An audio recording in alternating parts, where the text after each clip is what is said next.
Bu qo'ni qo'shnilar senga yordam bo'lsin deb yig'ishgan pul. 200 million so'm. Asosiy qismini Baraka topkir Sobir aka berdilar. Ma. Yo'q, men ololmayman. Ahroram aka, men ololmayman. Qo'ysangchi bunaqa gaplarni. Mahalla ko'y shunaqa paytda asqotmasa qachon yordam beradi? Yaxshilab duo qilib qo'ysang bo'ldi. Ol, ma, ol. Qani amin. Duo qil bitta. Ilohim, Amin. Sobir amakam dunyo turguncha tursinlar. Amin. Hamma menga yordam qilganligi Alloh yordam qilsin. Amin. Allohu akbar. Ertadan usta tushadi. Ko'rasan, bir oyda uying bitadi.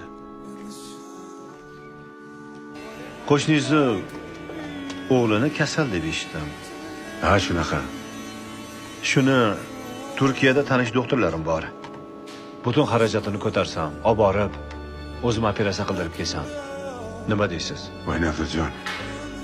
Baraka toping iloyim. Sizga o'xshagan saxiy boylar ko'paysin. Baraka toping. Juda yaxshi bo'lardi. Sog' bo'ling. Bu savobga biz ham qo'shilaylik deyapman-da. Xo'p, rahmat. Omon bo'ling. Charchamang. Rahmat. O'zingiz asrang. Shunaqa ishlar bo'lsa aytib turing, xo'pmi? Xo'p. Bexabar qolmaylik, Sobir aka. Albatta yetaman.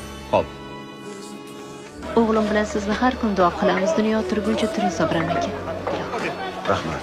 Bizning rahbarimizning Odajonning boshimga tushgan baxtsizlikdan xabari bor. Shuni menga aytib qo'yishni tayinladi. O'g'lingni Turkiyaga davolatishga olib borib kelmoqchi. Operatsiyaga pulimiz yo'q-ku. Voy, sendan birov pul so'rayaptim, qizim. Yo'l kirayini ham, borish kelishini ham, doktor pulini ham, seni xarajatlaringni hammasini ham o'zi to'lab beradi. Istammi? Bu dunyoda saxovatli insonlar ko'p, qizim.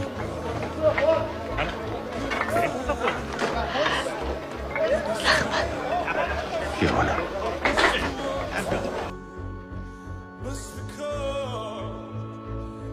Ha, Yaxshiyam dadangga pul bermaganim. Hamma pullarni anu o'ynashlariga berib yuboribdilar. Hop, endi juda oshirib yuboryapsiz. Sal og'zingizga qarab gapiring. ne oshiraman? Dadam. Ey. Hah, mana rasmlar tarqab ketibdi. Qara mana. Ko'ryapsanmi? Dada. Bu nima qilganingiz?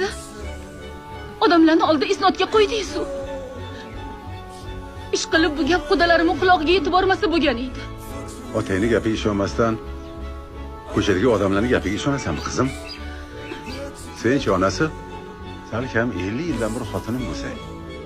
Biron narsa bilmoqchi bo'lsanglar, meni o'zimdan so'ranglar. Opajon. Opami. Siz dunyodagi eng zo'r bobosiz.